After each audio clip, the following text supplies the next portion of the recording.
الحمد لله الذي أنزل على عبده الكتاب ولم يجعل له عوجا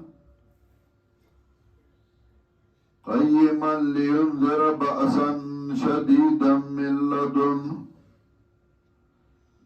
ويبشر المؤمنين الذين يعملون الصالحات أن لهم أجرا حسنا ماكثين فيه أبدا وينذر الذين قالوا اتخذ الله ولدا ما لهم به من علم ولا لآبائهم كبرت كلمة تخرج من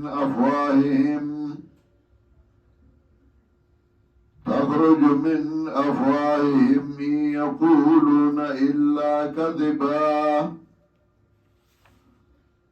فلعلك باخع نفسك على آثارهم إن لم يؤمنوا بهذا الحديث أسفا إنا جعلنا ما على الأرض زينة لها لنبلوهم أيهم أحسن عملا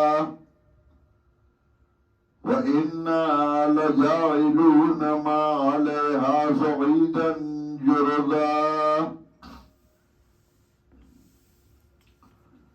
میرے محترم اور معزز مسلمان بھائیوں، تقریباً 3 دن سے ہمارا اجتماع عام دارالقرآن پنپیر میں 2022 کا اجتماع شروع ہے۔ علماء کرام مختلف اطراف و جوانب سے تشریف لا چکے ہیں۔ ان کے بیانات پشتو میں، اردو میں اور مختلف زبانوں میں ہو رہے ہیں۔ مجھ جیسے ناچیز اور کم علم نے بھی 2-3 بیانات بھی کیے اور دروس قرآن بھی دیے۔ اکثر بیانات پشتوں میں اور دروس قرآن بھی پشتوں میں، چونکہ ہمارے اس پروگرام میں بہت سارے ساتھی اردو بولنے والے پنجاب سے تشریف لا چکے ہیں اور ان کا بھی ہمارے اوپر حق ہے۔ اسی وجہ سے آج میں یہ درس قرآن اردو میں دے رہا ہوں تاکہ ان کو بھی فائدہ پہنچے اور ان کو احساس نہ ہو جائے کہ ہمیں کوئی وقت اور حیثیت نہیں دیا گیا۔ قرآن کریم میں پروردگار عالم نے ہر سورت کو دوسری سورت سے جڑا ہوا ہے، اور پھر ہر سورت کا کوئی خاص امتیاز بھی ہے اور ہر سورت کا کوئی خاص مقصد بھی ہے۔ ہر سورت میں پروردگار عالم نے ایک خاص مسئلہ کو سمجھایا ہے۔ کبھی مسئلہ کو ثابت کرنے کے لیے دلائل عقلیہ یا دلائل نقلیہ یا دلائل وحیہ اور یا قسم پیش کرتا ہے۔ کبھی کسی مسئلے کی وضاحت کے لیے پروردگار عالم نے واقعات ذکر کیے، امثال ذکر کیے، اور اس کے بہت سارے امثلہ موجود ہیں۔ میں نے آپ کے سامنے سورۃ الکہف کی ابتدائی آیات تلاوت کی، چونکہ اس سے پہلے سورہ بنی اسرائیل کا افتتاح سبحانہ سے کیا گیا، سبحان الذی اسری بعبدہ لیلا، سورت کا افتتاح حمد سے کیا گیا، الحمدللہ الذی انزل علی عبدہ الکتاب، اور قانونی ہے کہ تزکیہ پہلے کیا جاتا ہے اور اس کے بعد تحلیہ یعنی کسی چیز کو مزین کرنے سے پہلے اس کی صفائی کیا جاتا ہے۔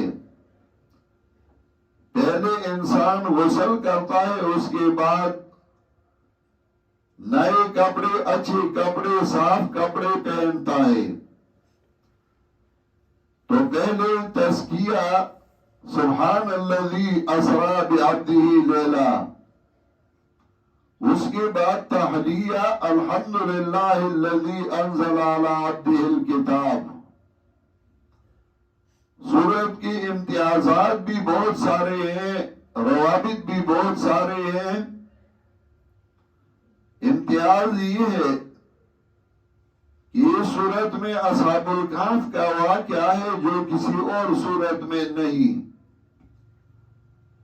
اس سورت میں حضرت موسیٰ اور حضرت خضر کا واقعہ ہے جو کسی اور سورت میں نہیں، اور بھی اسی طرح امتیازات ہیں۔ سورت کا مقصد صرف ایک ہی مسئلے کو ثابت کرنے کے لیے پوری سورت کو چلایا گیا۔ ایک ہی مسئلہ وہ یہ کہ صرف اور صرف اللہ تعالی عالم الغیب ہے، اللہ تعالی کے بغیر کوئی عالم الغیب نہیں۔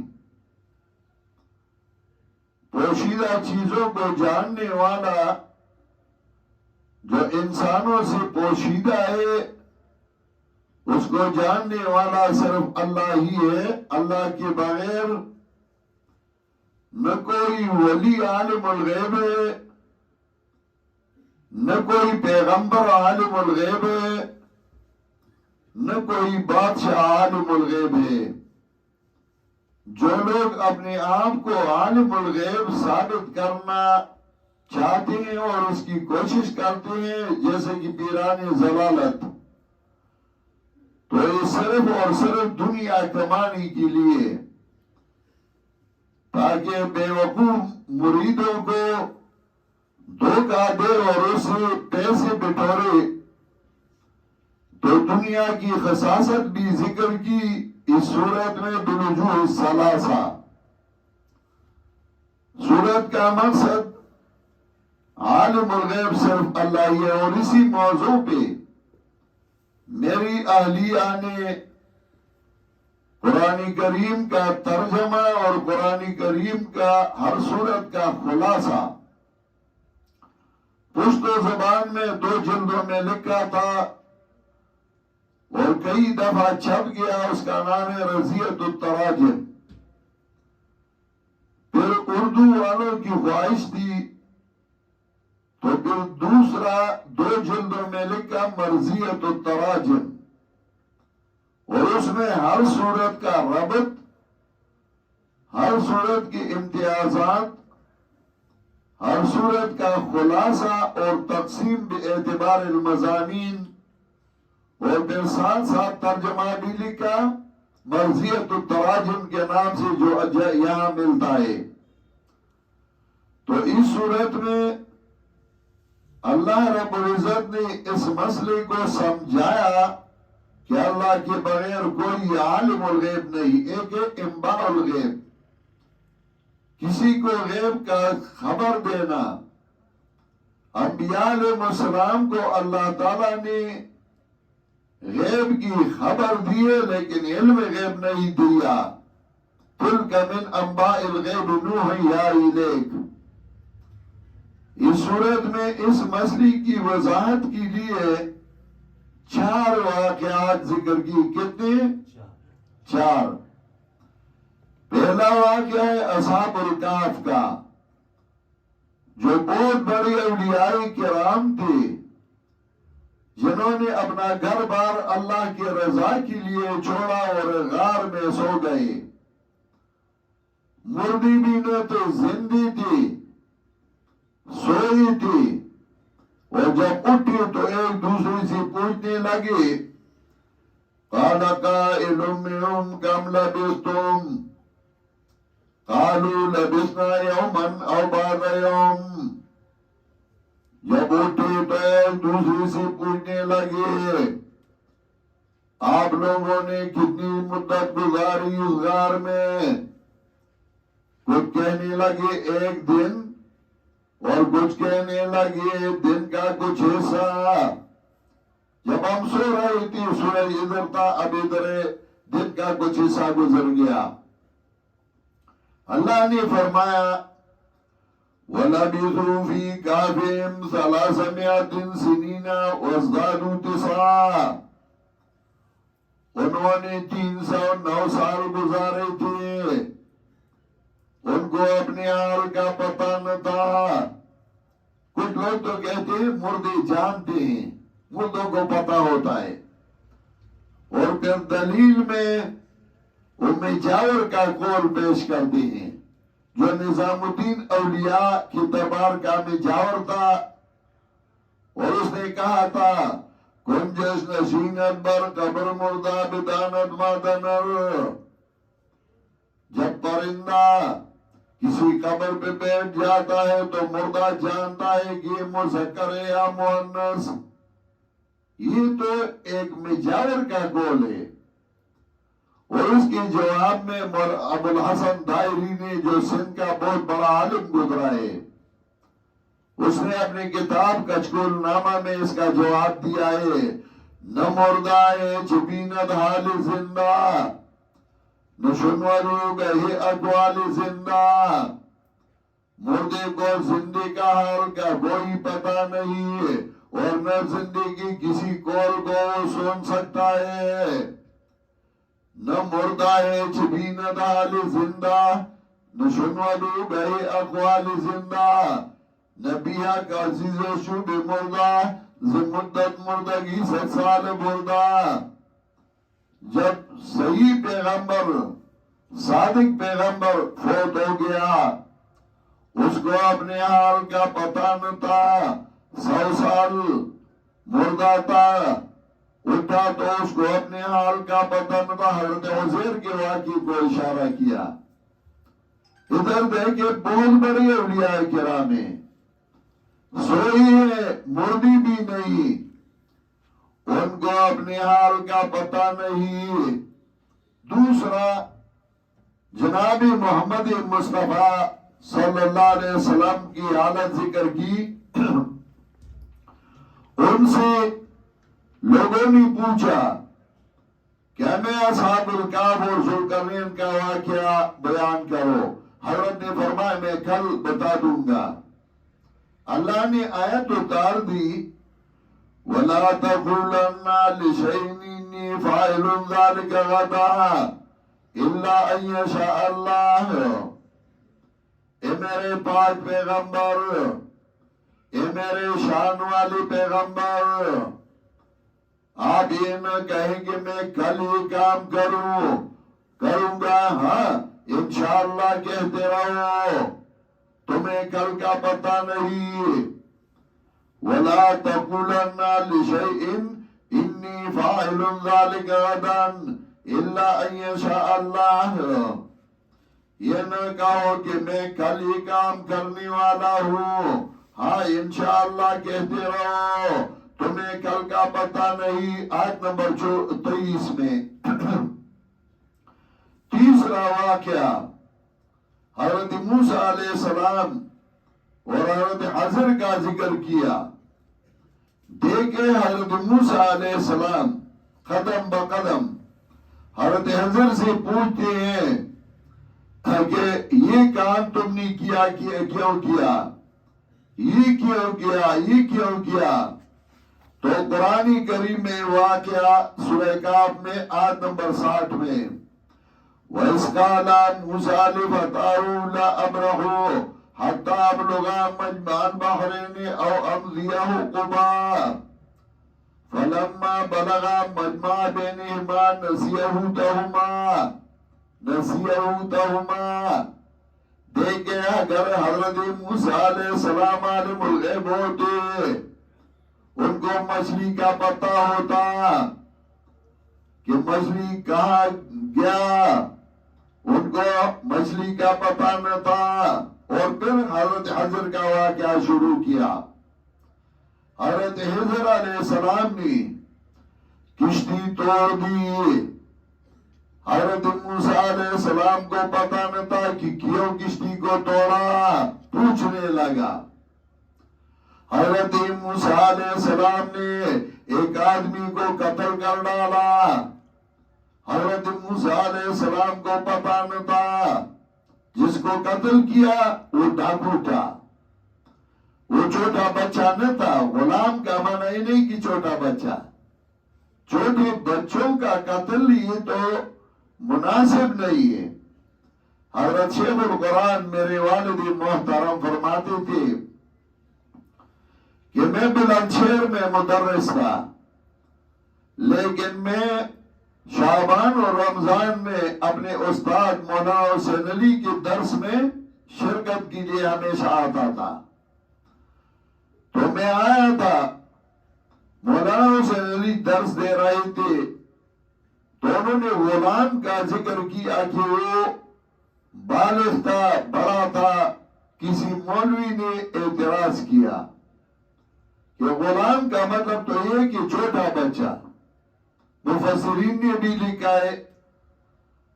تو مولانا حسین علی رحمہ اللہ فرمانے لگے نہیں چھوٹا نہ تھا، بڑا تھا۔ تو میں نے مولانا حسین علی رحمۃ اللہ علیہ کو کہا کہ وہ بڑا تھا، اور مبسوط میں علامہ سرسی نے لکھا ہے وَذَكَرَ الطَّحَاوِيُّ أَنَّ الْغُلَامَ الَّذِي قَتَلَهُ عَالِمُ مُوسَىٰ كَانَ بَالِغًا۔ جب میں نے یہ کہا کہ آخری جلد مبسوط میں علامہ سرسی نے صفحہ 10 میں لکھا ہے، جب میں نے یہ کہا تو مولانا حسین علی رحمۃ اللہ علیہ نے اپنے بیٹے کو کہا جاؤ گھر سے مبسوط لے آؤ۔ جب اس نے یہ جلد لے آیا اور مولانا حسین علی نے کھولا اور پڑھا تو میرے لیے دعا کی اللہ تعالیٰ آپ کے علم میں برکت عطا فرمائے۔ میں تو یہ معنی کر رہا تھا لیکن مجھے پتا نہ تھا کہ کس نے کیا ہے۔ یہ نہیں کہ وہ چھوٹا بچہ تھا، وہ ڈاکو تھا، بڑا تھا، اور غلام کا اطلاق بڑے پہ ہوتا ہے۔ نبی علیہ الصلوۃ والسلام تقریباً 52 سال کے تھے جب معراج میں گئے تو حضرت موسیٰ علیہ السلام نے فرمایا اب کی لہذا الغلام، میں اس غلام کی وجہ سے رو رہا ہوں، اس حالت وہاں اسی مقام کا۔ تو نبی علیہ السلام تو چھوٹے نہ تھے، وہ تو بڑے تھے۔ اسی طرح اس کے کئی دلائل ہیں۔ مطلب یہ کہ حضرت حضر نے آدمی کو مار ڈالا، موسیٰ علیہ السلام کو پتا نہ تھا۔ حضرت حضر نے دیوار بنا دیا، موسیٰ علیہ السلام کو پتا نہ تھا کہ کیوں، اور پھر حضرت حضر نے بتا دیا وَأَمَّا الْجِدَارُ فَكَانَ لِغُلَامَيْنِ يَتِيمَيْنِ فِي الْمَدِينَةِ وَكَانَ تَحْتَهُ كَنْزٌ لَهُمَا وَكَانَ أَبُوهُمَا صَالِحًا۔ جو دیوار تھا اس گاؤں میں یتیم بچوں کا تھا اور اس کی نیچے ان کا خزانہ پڑا ہوا تھا، موسیٰ علیہ السلام کو پتا نہ تھا۔ اور دیکھیں حضرت حضر نے یتیموں کے مال کو بچایا، ان کی حفاظت کی، اور آج کل انبیاء کے وارث کیا کر رہے ہیں؟ وہ تو یتیم کا مال کھاتے ہیں، اس کے لیے ہیلے بہانے بناتے ہیں، کبھی زکات کے نام سے، کبھی خیرات کے نام سے، کبھی صدقے کے نام سے۔ انبیاء علیہ السلام نے یتامہ کے مال کو بچانے کی کوشش کی۔ تیسرا واقعہ، چوتھا واقعہ ذوالقرنین کا، ساری دنیا کا بادشاہ تھا، لیکن قرآن نے فرمایا اللہ نے فرمایا قرآن میں حضرت ذوالقرنین کے بارے میں کانو لا یکادون یفقہون قولا، لا یکادون یفقہون قولا، وہ ظاہری باتوں کو نہیں سمجھتی تھی، ان کے ساتھ ترجمان تھے، ان کے باتوں کو نہ سمجھنے والے تھے۔ ذوالقرنین ساری دنیا کا بادشاہ تھا۔ تو پوری صورت کا مطلب یہ کہ اگر ولی ہو تو سب سے بڑے اولیاء کرام عالم الغیب نہیں، اگر زوراور اور طاقتور پیغمبر ہو حضرت موسیٰ علیہ السلام کو دیکھو عالم الغیب نہیں، اگر امام الانبیاء ہو جناب رسول اللہ صلی اللہ علیہ وسلم کو کل کا پتہ نہیں، اگر بہت بڑا بادشاہ مالدار ہو ذوالقرنین کو دیکھو وہ عالم الغیب نہیں۔ تو آیت نمبر 26 میں سورت کا خلاصہ ذکر کیا، لہو غیب السماوات والارض، لہو غیب السماوات والارض، صرف اللہ ہی کے لیے ہے علم غیب کا آسمانوں کا اور زمینوں کا۔ سورت کا خلاصہ ذکر کیا، لہو غیب السماوات والارض ابصر بھی واسمع، سن لو اس واقعہ کو، دیکھو اس واقعہ کو، یا صیغہ تعجب ہے یا امر ہے، بہرحال۔ اور اس بھی شیخ القرآن کا ایک واقعہ ہے، فرماتے تھے جب میں مولانا حسین علی کے پاس گیا، میں چھوٹا تھا اس وقت، اور میں نے قاضی حمداللہ یہ کتابیں پڑھی تھی، آدھی رات تھی، مولانا حسین علی مسجد میں بیٹھے تھے، میں نے سلام کیا اور میں بیٹھ گیا، اور نے کہا بیٹا کیسے آئے ہو؟ میں نے کہا آپ سے قرآن پڑھنے کے لیے آیا، کیا کیسی کیفیت ہوتی؟ مولانا حسین علی جیسے استاد اور شیخ القرآن جیسے شاگرد۔ تو مولانا حسین علی نے پوچھا بیٹا تم چھوٹے ہو، تم کیسے قرآن کو سمجھو گے؟ میں نے کہا حضرت میں نے کتابیں پڑھی ہے۔ اس نے کہا تم سے کتابیں پڑھی ہے؟ میں نے کہا صرف پڑھی نہیں ہے، یاد کی ہے۔ تو مولانا حسین علی پنجابی بولتے تھے، مجھے پنجابی اچھی طریقے سے آتی نہ تھی، تو ہم نے فارسی میں باتیں شروع کی۔ مولانا حسین علی نے مجھ سے سوال کیا، آپ صرف بھی واسمع اس کی ترکیب کر لو۔ میں نے دونوں ترکیبیں کی، دوسرا سوال کیا، تیسرا کیا، تو طلبہ کو کہنے لگا یہ جن ہے، یہ جن ہے۔ پھر طلبہ مجھ سے ڈرتے تھے کہ حضرت نے اس کو جن کہا ہے، تو وہ بہت لمبا واقعہ ہے۔ بہرحال اللہ نے فرمایا لہو غیب السماوات والارض ابصر بھی واسمع، صرف اللہ ہی کے لیے علم ہے آسمانوں کے غیب کا اور زمینوں کے غیب کا، جو انسانوں سے غائب ہے اللہ کو معلوم ہے۔ اللہ کے بغیر نہ کسی ولی کو معلوم، نہ کسی نبی کو معلوم، اور نہ کسی بادشاہ کو معلوم۔ اب پیران زمان اپنے آپ کو عالم الغیب ثابت کرنے کی کوشش کر رہے ہیں، کیوں؟ دنیا کمانے کے لیے، پیسے کمانے کے لیے۔ تو دنیا کی خصاصت کے لیے تین وجوہ ذکر کی اس صورت میں۔ پہلا یہ وَاضْرِبْ لَهُم مَّثَلَ الرَّجُلَيْنِ جَعَلْنَا لِأَحَدِهِمَا جَنَّتَيْنِ مِنْ أَعْنَابٍ، دیکھے وہ باغ والا، اس کا باغ چند دنوں کا تھا، تباہ و برباد ہو گیا۔ اسی طرح یہ دنیا چند دنوں کی دنیا ہے اور تم سے لیا جائے گا، جیسا کہ باغ والے سے باغ لیا گیا۔ اور دوسرا وَاضْرِبْ لَهُم مَّثَلَ الْحَيَاةِ الدُّنْيَا كَمَاءٍ أَنزَلْنَاهُ مِنَ السَّمَاءِ، دنیا کی مثال ایسی ہے جیسی می برسے، بارش برسی اور اس سے مختلف گھاس اگی، چند دن بعد وہ سکی ہو کر ختم ہو جاتے ہیں۔ اسی طرح آج تمہاری جوانی ہے، آج تمہاری طاقت ہے، آج تم زندہ ہو، کل تمہارا نام و نشان بھی نہیں ہوگا، چند سال بعد تم اس دنیا میں نہیں ہوگے۔ اور تیسرا، وَقَالُوا مَا لِهَذَا الْكِتَابِ لَا يُغَادِرُ صَغِيرَةً وَلَا كَبِيرَةً إِلَّا أَحْصَاهَا، یہ تمہاری ندامت ہوگی کل جب تمہارا عمل نامہ پیش کیا جائے گا، تمہاری ندامت ہوگی۔ مَا لِهَذَا الْكِتَابِ لا يغادر صغيرة ولا كبيرة إلا أحصاها، تمہارے سارے اعمال تمہارے سامنے ہوگے، تو کیوں دنیا کو لیتے ہو؟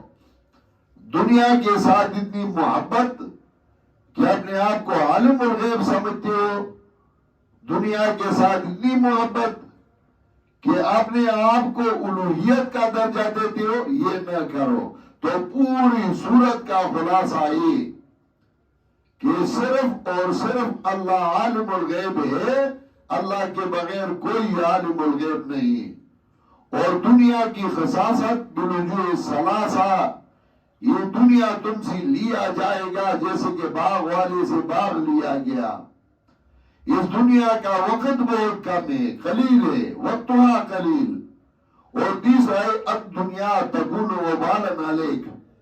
فی هذه السورہ اثبات مسئلہ واحدہ وہو ان اللہ عالم بكل ما كان وما يكون، وذكر الله تعالى لإيذاء هذه المسألة الواقعات الأربعة۔ الأول واقعة أصحاب الكهف لما ناموا ويقظوا فقالوا فيما بينهم قال قائل منهم كم لبثتم قالوا لبثنا يوما أو بعض يوم، وقال الله تعالى وَلَبِثُوا فِي كَهْفِهِمْ 300 سِنِينَ وَازْدَادُوا 9 فَمَا عَلِمُوا بِحَالِهِمْ۔ والثاني حالة جناب محمد صلی اللہ علیہ وسلم وَلَا تَقُولَنَّ لِشَيْءٍ إِنِّي فَاعِلٌ ذَلِكَ غَدًا إِلَّا أَن يَشَاءَ اللَّهُ۔ والثالث واقعة موسى وحجر أن موسى عليه السلام ما علم بحال الحجر۔ والرابع واقعة ذو القرنين كان ملكا من ملوك الدنيا لكن قال الله تعالى لا يكادون يفقهون قولا، فحاصل سورة له غيب السماوات والأرض۔ وذكر الله تعالى خصاصة الدنيا بالوجوه الثلاثة۔ الأول الدنيا تؤخذ من كما أخذت من أصحاب الجنة، وثانی وقتها قلیل، وثالث الدنیا تکون وبالا علیک۔ اللہ تعالی ہم سب کو قرآن و سنت کی اتباع کی توفیق نصیب فرمائے۔ کچھ بیمار ہے، کل میرا بھائی میجر صاحب اجتماع کے لیے آیا اور اس کو اچانک کچھ تکلیف شروع ہوئی، پھر ہم اس کو اسپتال لے گئے۔ اب اسپتال میں تھے تو ان کے لیے بھی دعا کرے کہ اللہ تعالیٰ ان کو صحت کاملہ دے، اور دوسری کچھ بیمار ہیں ان کے لیے بھی دعا کیجئے کہ اللہ تعالیٰ ان سب کو صحت کاملہ عطا فرمائے۔ آج آخری دن ہے، آخری بیان ہوگا اور پھر اس کے بعد انشاءاللہ سارے احباب کو رخصت کریں گے۔ دعا کیجئے کہ اللہ تعالیٰ سارے احباب کو بخیر و عافیت اپنے گھروں کو پہنچائے۔